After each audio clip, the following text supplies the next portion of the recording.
Ang pagiging tahimik mo ang pinakamalakas na sandata mo. Tama, ang pagiging walang inig mo, ang hindi mo magpatol, ang pagiging walang kibo mo ang greatest weapon mo. Habang patuloy ang pagsira ng ibang tao sa iyo, akala nila mahina ka, akala nila wala kang kalaban-laban, akala nila para kang hangin lang. Kahit naman ang hangin kapag naipon, nagiging bagyo.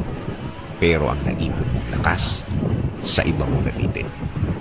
Gamitin mo ang naipon mong lakas sa diretsong gawa, diretsong trabaho. Yung nakafocus ka lang sa gagawin mo. Yung nakatuon ka lang sa gusto mong plano na matagal yun ang nabuo ng Diyos. Ayaw din kasi niyang nawawala ka sa focus. Gusto pa din niya na hindi ka mawawala sa focus. Hindi nawawala ang concentration. Kahit sa isang napakahirap at napakabigat na problema, piliin ang pagiging silent o pagiging tahimik. Tama, di ba?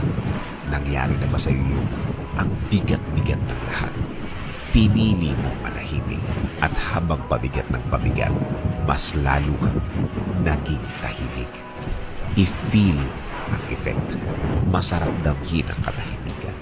Masarap damhin ang silence ng buong pagkatao. Samahan mo pa ito ng isang matamis na ngiti. Isang ngiting puno ng pag-asa. Puno ng faith o paniniwala. Sana malaman ng tao, dalawa yan sa pinakamabisang pangontra sa problema.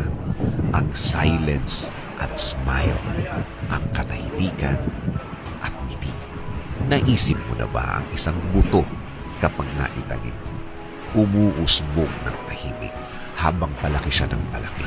Tahimik pa din hanggang sa magkaroon ng mga dahon, mga tangkay, tahimik pa rin. Hanggang sa maging puno na malaki, puno na matatag, walang nakakaalam na naging puno na siya. Complete silence pa din, nanahimik pa din. Katahimikan. Katahimikan ng buhay. Katahimikan ng buong pagkatao. Katahimikan sa harap ng problema. Payo ko, ituloy lang ang pagiging walang ibig. Ituloy lang ang pagiging walang sinasabi. Hayaan mong basahin nila ang katahimikan mo.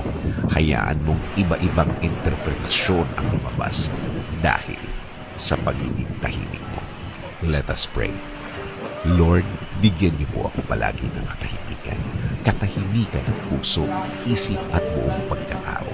Sa pananahimik kong ito, hindi po ako malakas. Inaamin ko po sa inyo, Panginoon. Ako po ay naghihina at alam ko po na kayo ang dapat kong gamitan. Alam kong kayo ang dapat kong paniwalaan na ang lahat ay magiging okay, ang lahat ay magiging maayos, ang lahat ay magiging tahimik.